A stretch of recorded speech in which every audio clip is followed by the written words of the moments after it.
ሁለቱ ታዮች በኢትዮጵያ ሰማይ ስር በተለያዩ ጫፎች ታይተዋል። የቀድሞው የታሪክ መምህር መንግስት ለህልውና ፈታኝ ነው ያለው የቦረናው ታዬ ቦጋለ ወደ ሹመት ሲመጣም በሀገሪቱ ሰላም ይውረድ ብለው የጠየቁት የሰላሌው ታዬ ደንዳ ደግሞ ወደ እስር ቤት ወርደዋል። እንዴት እንመለከተዋለን። እነ ክርስቲያን ታደልና ዮሐንስ ቦያለው ያለመከሰስ መብታቸውን ተነፍገው ያለ ፍትህ ከታሰሩ ከ800 ቀናት በላይ ተቆጥረዋል። አቶ ዮሐንስ ቦያለው ከላይ ያለው የብልጽግና አመራር አረፋ ነው ሲሉ መግለጻቸው፣ አቶ ክርስቲያን ታደለ ደግሞ ጠቅላይ ሚኒስትሩን ስልጣን እንዲለቁና በሀገሪቱ ላለው የዘር ጭፍጨፋም ኃላፊነት እንዲወስዱ መጠየቃቸው ዛሬም ለእስር እንደዳረጋቸው ነው። እንመለከተዋለን። አቶ ጌታቸው ረዳም ከአዲስ አበባ በከፋ ክትትል ውስጥ መግባታቸው ግርምትን ሲያጭር፣ ጀነራል ታደሰ ወረደም ከመቀሌ ከጠፉ 4ኛ ቀናቸውን ይዘዋል። የትግራይ ታጣቂዎች ማንን ወደ ስልጣን ለማምጣት እንደሆነ ባይታወቅም የጊዜያዊ አስተዳደሩን ዳግም መፈንቅለ መንግስት አድርገዋል። በዘገባችን እንቃኘዋለን። በወጣቶች ዘንድ ጡዞ የነበረው የሰግጥ ፈምስ ቅስቀሳ መቋጫውን አግኝቷል። ካሁን በኋላ ሰግጥ ፈምስ የሚለው ቃል ጥቅም ላይ እንዳይውል ሲል ቲክቶከሩ ተማጽኖን አቅርቧል። ጤና ይስጥልን የቻናላችን ቤተሰቦች፣ እነዚህንና ሌሎች ዘገባዎችን ይዘን መጥተናል። ጥቂት ጊዜያችሁን ወስዳችሁ ከኛ ጋር እንድትቆዩ ጠይቀናል። ሁለቱ ታዮች በተለያዩ ጫፎች በሳምንቱ ታይተዋል። የቀድሞ የታሪክ መምህር የመንግስት ተቃዋሚ መንግስት ለህልውና ፈታኝ ነው ብሎ ጥገኝነት የጠየቀው የቦረናው ታዬ ቦጋለም ወደ ሹመት ሲወጣም የሰላሌው ታዬ ደንዳ ደግሞ ወደ እስር ቤት ተወርውረዋል። በኢህአዴግ ጊዜ ኦነግ ነህ ተብሎ ለ9 ዓመት ያህል በእስር የተሰቃየው አቶ ታዬ ደንዳም በብልጽግና ዘመንም ከእስር አላመለጠም።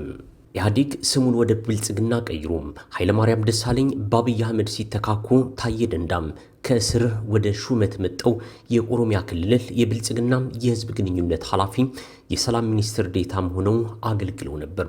የሰላሌን ህዝብ በመወከልም የጨፌ ኦሮሚያ የምክር ቤት አባል የነበሩ ሲሆን እንደነ ዮሐንስ ቦያለው፣ እንደነ ዶክተር ካሳ ተሻገር፣ እንደነ ክርስቲያን ታደለም ያለመከሰስ መብታቸው ተገፎ ለእስርም ተዳርገዋል። የታየን ሞራል ለመንካት በሚል አንድ ጊዜ ከህፃናት ጋር ሌላ ጊዜ ከሱሰኞች ጋር በማሰር ስቃይ የተፈጸመበት ታዬም እስሩ ይገባኛል፣ ከአገዛዙ ጋር ሆኜ ህዝብ ለበደልኩበት ይህንን ዋጋ መክፈሌም ተገቢ ነው ሲልም ተናግሯል። ታዬ ደንዳ የተከሰሰው ህገወጥ የጦር መሳሪያ ይዞ ከአሸባሪ ቡድኖች ጋር ይገናኛል በሚል ክስ ሲሆን ህገወጥ የጦር መሳሪያ የተባለው አንድ ሽጉጥና አንድ ክላሽንኮቭ መሳሪያም ነው። እነዚህ መሳሪያዎች ሚኒስተር በነበሩበት ወቅት ራሳቸውን ለመጠበቅ ከመንግስት የተሰጣቸው ቢሆንም መንግስት ራሱ ሰጡም አልሰጠሁም ሲልም ክዷል። ለዚህ ምስክርነት ጠቅላይ ሚኒስትር አብይ አህመድና አዳነች አበቤ ቢጠሩም ሳይመሰክሩም ወደ ፍርድ ቤትም ሳይመጡ ታዬ ደንዳ 7 ዓመታትን በእስር ቤት እንዲያሳልፉ ፍርድ ቤቱ ወስኖባቸዋል። ውሳኔው ምስክር ሳይሰማ ያለ በቂ ማስረጃ በፖለቲካ በቀል ብቻ መሆኑም አነጋጋሪ ሆኗል። ታዬ ደንዳ ከፋኖ መሪዎች ጋር ይገናኛሉ ተብሎም ክስ የቀረበባቸው ሲሆን መጀመሪያ ክሱ በኦነግነት ነበር። በሚገርም ሁኔታ ከፋኖ መሪዎች ጋር ይገናኛሉ የተባለው ከአቶ ዮሐንስ ቦያለውና ከዶክተር ወንደሰን አሰፋ ጋርም ነው። አቶ ዮሐንስ የአማራ ክልል ብልጽግና ፓርቲ ኃላፊ፣ በኋላም የውጭ ጉዳይ ሚኒስቴር የስልጠናና ምርምር ዳይሬክተር፣ የአማራ ክልል ምክር ቤት አባል የነበሩ እንጂ የፋኖ መሪ ሆነውም አያውቁም። እነ ክርስቲያን ታደልና እነ ዮሐንስ ቦያለው ያለመከሰስ መብታቸውን ተነፍገው ያለ ፍትህ ከታሰሩ ከ800 ቀናት በላይ ተቆጥሯል።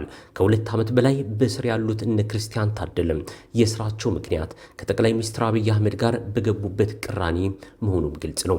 አቶ ዮሐንስ ቦያለው ከላይ ያለው የብልጽግና አመራር አረፋ ነው ሲሉ መግለጻቸው ይታወሳል።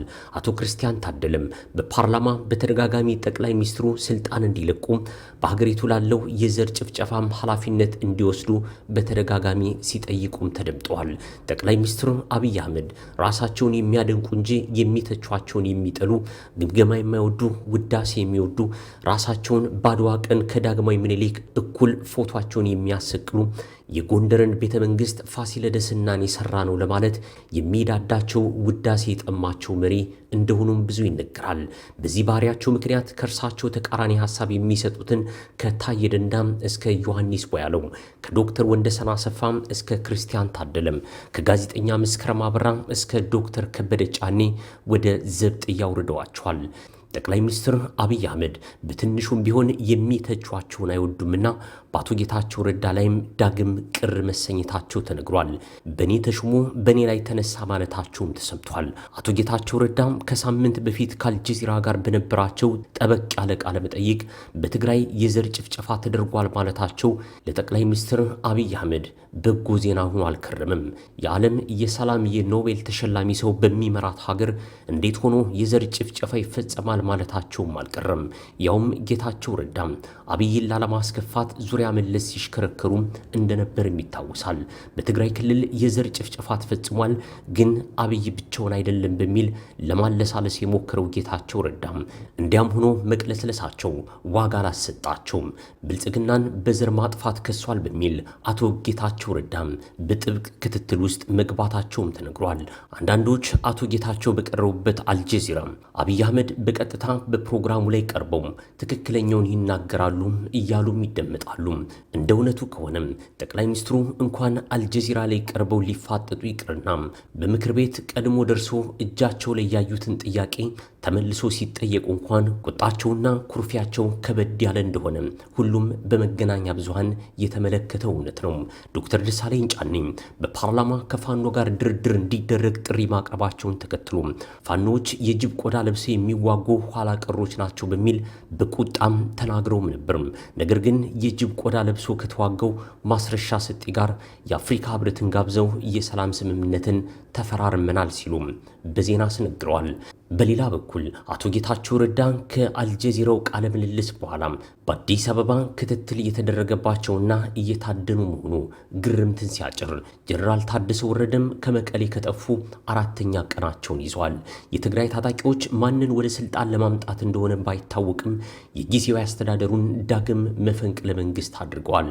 ጌታቸው ረዳ በኃይል ተፈንቅሎ ከህወሓት ወደ ብልጽግና ከመቀሌ ወደ አዲስ አበባ እንደተገፈተሩት ሁሉም ጀነራል ታደሰ ወረደም የጌታቸው ረዳን እጣ ሳይደርሳቸው እንዳልቀረም እየተነገረ ነው።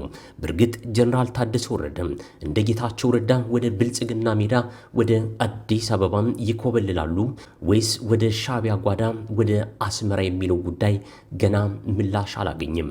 ከፊሉ የህወሓት ክንፍ ከብልጽግና ይልቅ ህወሓትን ከአዲስ አበባ ይልቅ አስመራን ይመርጣሉም እያለ ነው። እንደነ ጀነራል ጻድቃን ወልደ ትንሳኤም እንደነ ጌታቸው ረዳ አይነቶች አዲስ አበባን መርጠው ከብልጽግና ጉያ ስር ቢወሸቁም ከጥርጣሬም አለመዳናቸው ግልጽ ሆኗል። ሀገሪቱ ታዬ ደንዳን ወደ እስር ጥላም ታዬ ቦጋለን የምትሸልም መሆኗ አነጋጋሪ ሆኖ መቀጠሉም አልቀረም። አቶ ታዬ ደንዳ ከአሁን ቀደም ከስርዓቱ ጋር በመሆን በህዝብ ላይ ላደረስኩት ስህተት በእስር ላይ ሆኜ የትኛውንም ዋጋ ለመክፈል ዝግጁ ነኝ ሲሉም ተደምጠው ነበር። አቶ ታዬ ደንዳ ምሁራን፣ ታጋዮች፣ በውጭና በሀገር ውስጥ ያላችሁ በሙሉ በህዝባችን አንድነት ላይ እንድትሰሩ አደራላችኋለሁ ሲሉም ጥሪ አቅርበዋል። አቶ ታዬ ደንዳም የአንድነት ጥሪ ቢያቀርቡም ህወሓት ከዚህ ቀደም በጌታቸው ረዳና በደብረ ጽዮን ገብረ ሚካኤል አማካኝነት ተፈረካከሰም። አሁንም በጀነራል ታደሰ ወረደና በነ ሞንጆሪኖ ቡድን መካከል ልዩነቱ አይሎ ለክልላዊ መፈንቅለ መንግስት ተጋብዟል። በአማራ ክልል እየተፋለሙ ያሉት የፋኖ ታጣቂዎች ከ2 ዓመት በዘለቀ ጊዜያቸው አንድ መሆን ተስኗቸው ታይቷል። አቶ ታዬ ደንዳ እንዳሉት የሀገሪቱ ተፋላሚና ተቃዋሚዎች እርስ በርሳቸው የሚበላሉ የሚፈራረጁ መሆናቸው ካገዛዙ ያላነሰም የህዝብ በደል እያደረሱ መሆናቸው ግልጽ ነው ሲሉም ተደምጠዋል። የህወሓት ክፍፍል ለትግራይ ህዝብ ጦር እንደሆነው ሁሉም የፋኖ መከፋፈልም ለአማራ ህዝብ ዕዳ ሆኗል። ይህን የተገነዘቡት አቶ ታዬ ደንዳም አንድነት ግድ ነው ሲሉ ተደምጠዋል። በድርድር ወደ መንግስት የገቡት የኦነግ ክፍልፋይ የሆኑት የጃልሰኒ ቡድን አባላት አሁን እየታደኑ እየታሰሩም ነው ተብሏል። የተከፋፈለው ኦነግ እንደተከፋፈለው ህወሓት ራሱንም ሆነም ዓላማውንም አላዳንም። የፋኖ ክፍፍልም በዚህ ከቀጠልም ፋኖ ራሱንም ዓላማውንም ላያድን ይችላል። በሌላ መረጃም በወጣቶች ዘንድ ጡዘት የነበረው የሰግጥ ፈምስ ቅስቀሳ መቋጫውን አግኝቷል። ሰግጥ ፈምስ የሚለው ንቅናቄም ሰላሜን ነስቶኛል ያለው የቲክቶክ ሰው አዶናይ ብርሃኔም ካሁን በኋላ ሰግጥ ፈምስ የሚለው ቃል ጥቅም ላይ እንዳይውል ሲልም ተማጽኗል። የተከፋፈለውን ወደ አንድ ለማምጣት በሚል ሰግጥ ፈምስ የተሰኘ ሀገራዊ ጉዞ በወጣቶች የተሰናዳ ቢሆንም አዶናይ ዛቻ ደረሰብኝ በሚል ጉዞውን ሰርዞታል። በዚህም ሀገሪቱም አንድነት አይስመርልሽ የተባለች ይመስላል ያሉት በርካቶች ናቸው። ጤና ይስጥልን።